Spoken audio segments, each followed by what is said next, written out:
Okay, so today let's talk about something that's pretty tough to think about. Yeah. What happens legally when a loved one passes away from an asbestos-related illness? Right. You know, nobody really wants to think about this, but Sure. understanding these legal avenues can be, well, it can make a real difference for families dealing with the loss and, you know, facing these mountains of expenses. Yeah. We're talking about potential financial relief Yeah. and holding these companies accountable.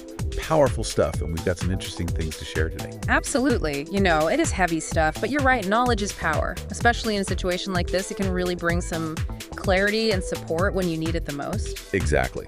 So for this deep dive, we're looking closely at this article from Asbestos.com Okay. called How to File an Asbestos Claim After Death of a Loved One. Right. And they're a well-known source for anything mesothelioma. So we think their insights here are really valuable. So what's our mission today?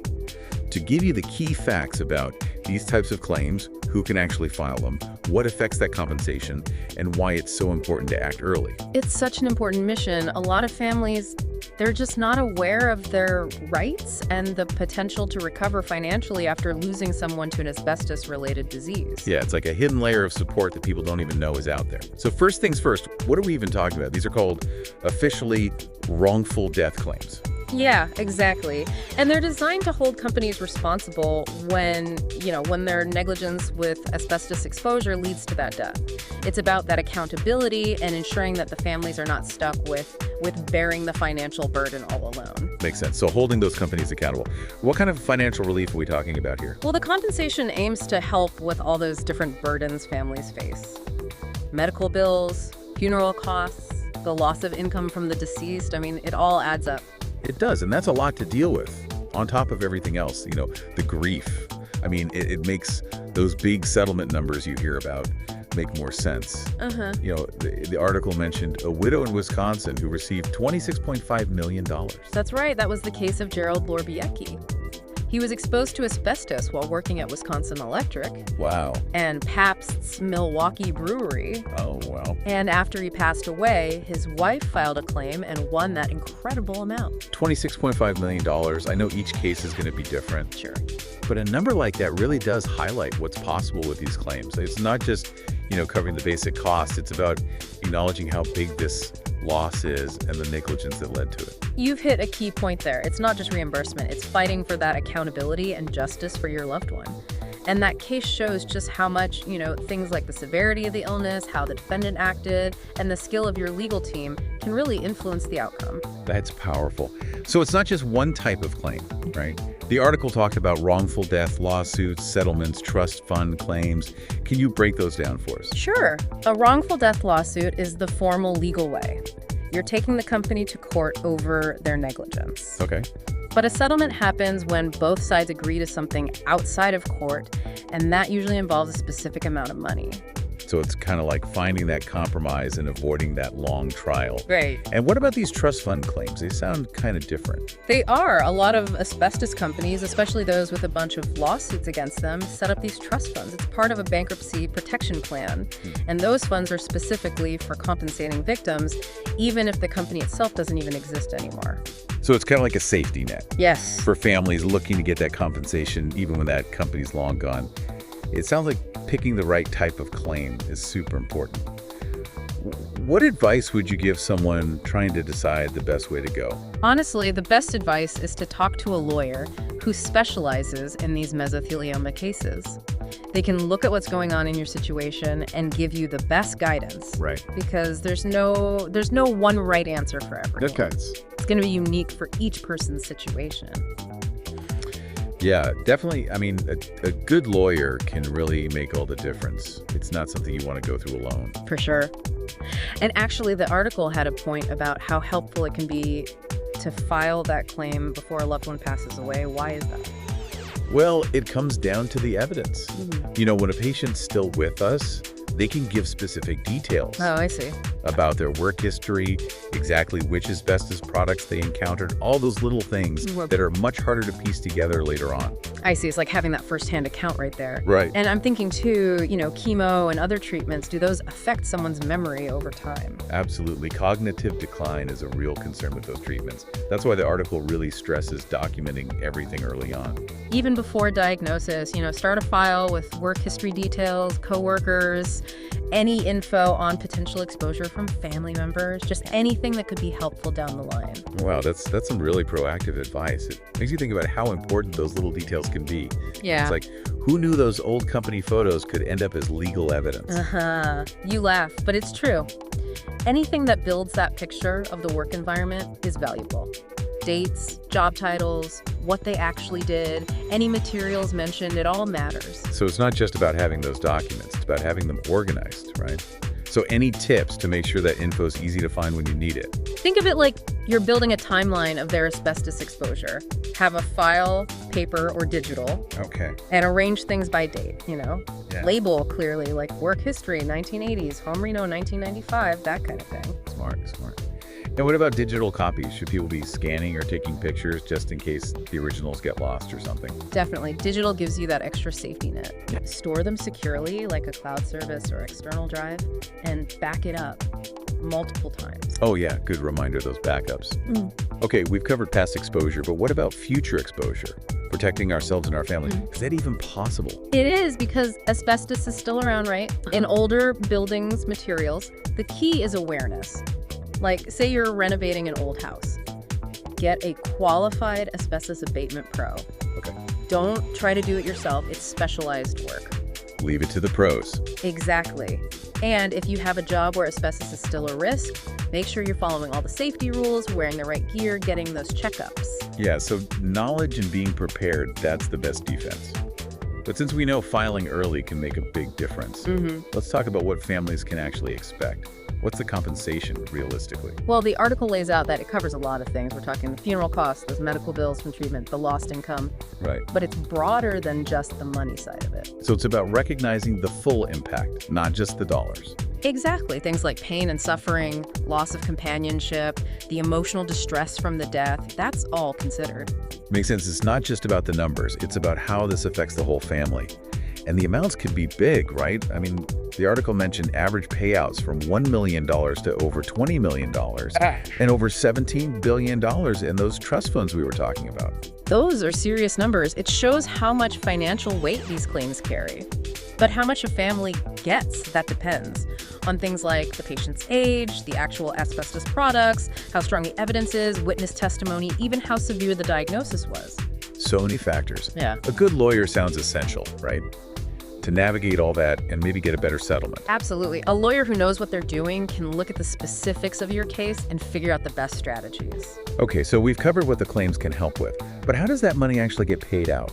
Is it always a lump sum, or are there other ways? It depends. Sometimes it's a one-time payment, which can be helpful right away, but there's also structured settlements where payments come over time.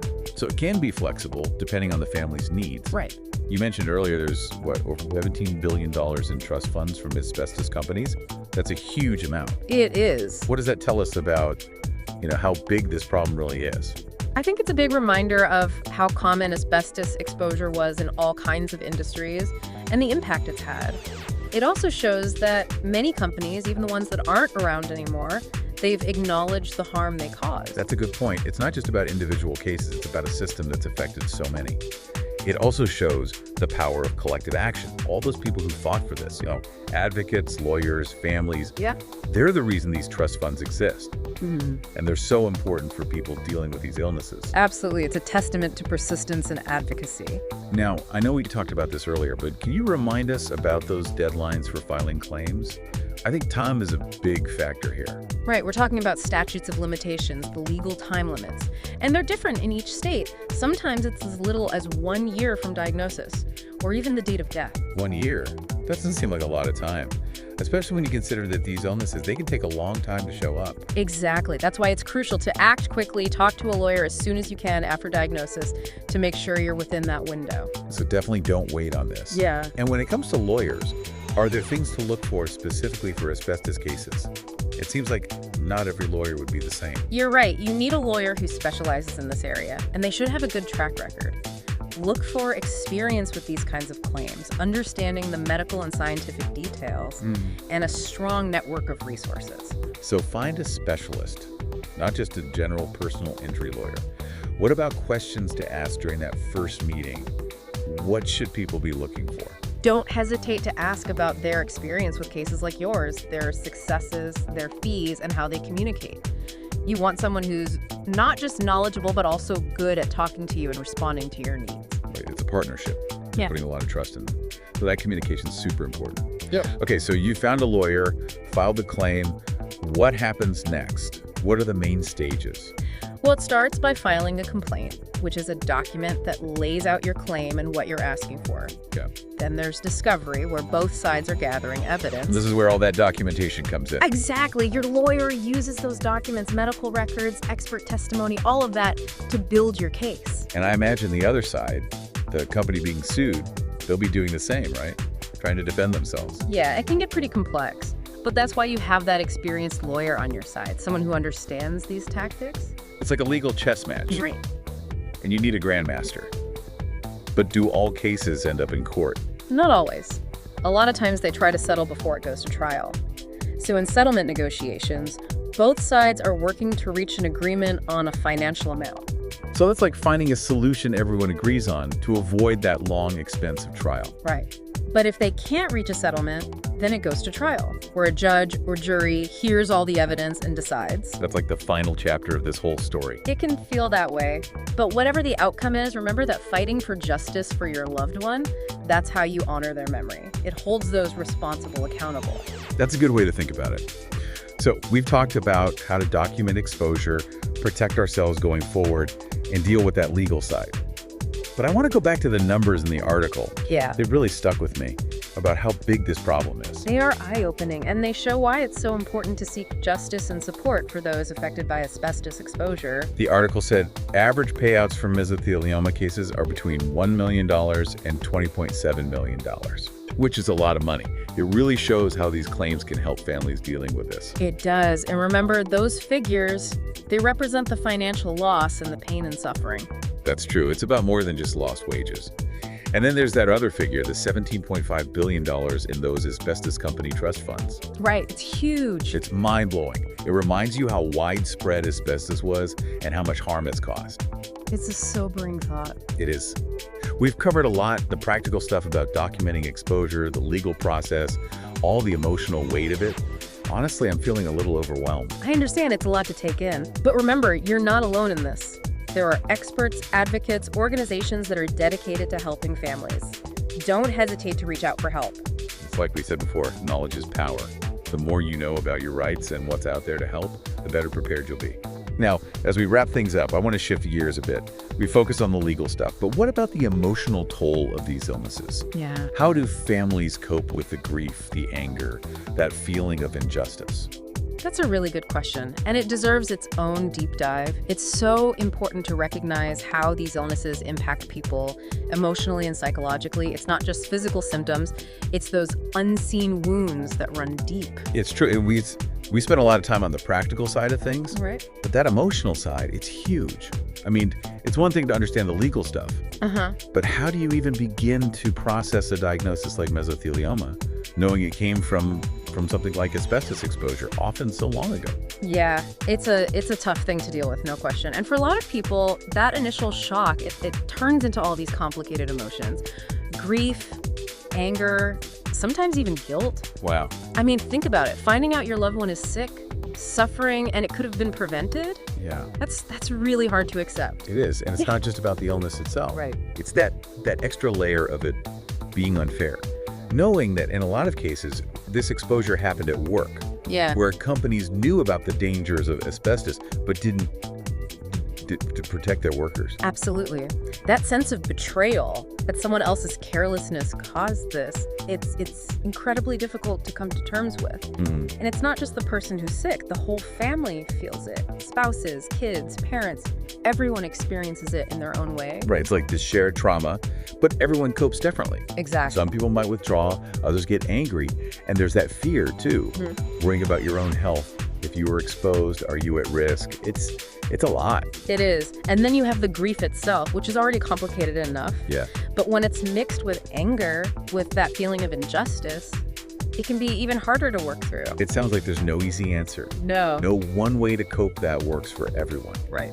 So what advice would you give families dealing with this, the emotional part? Where do they even start to find support? I think the most important thing is to remember that you're not alone. There are organizations like the Mesothelioma Center that offer amazing support, counseling, support groups, online resources, all designed to help families with these challenges. I can imagine connecting with others who understand, who've been there. That could be so helpful. It is. Support groups give you that sense of community, that shared understanding. It's a safe place to talk about your feelings, learn from others, and realize you're not going through this by yourself. That feeling of being alone, that can be the worst when you're dealing with something like this. And if someone's not comfortable with a group, individual counseling can be helpful too, right? Oh, for sure. A therapist can give you guidance, help you cope, and find a way forward for both individuals and families. It's like we've been saying, knowledge is power. But sometimes that knowledge needs to go beyond the legal stuff. I agree. And into that emotional support. Knowing there's help out there, people who get what you're going through, that can make all the difference. Absolutely. And it doesn't have to just be professional help either. Your own network, family, friends, they're so important. Don't be afraid to reach out. Share what you're feeling. Let people in. Yeah, it takes a village to get through something this tough. It does. And it's easy to forget, with the legal stuff, the emotional stress, to take care of yourself. Right. But self-care is so important. Doing things you enjoy, finding those moments of peace, they can help you recharge, be stronger. You're absolutely right. It's easy to feel guilty about taking care of yourself when there's so much going on, but it's not selfish. It's about taking care of yourself so you can keep going. Well said.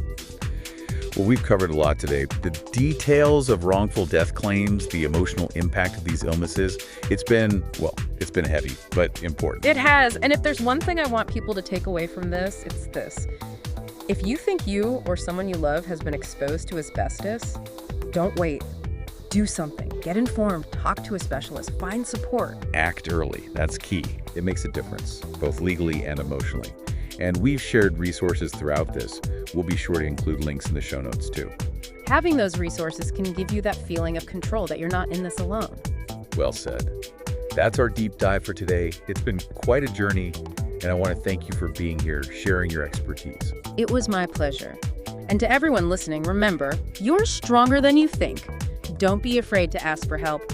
Fight for what's right and take care of yourselves. We'll be back next time with another deep dive on a topic that matters. Until then, stay curious, stay informed, and take care.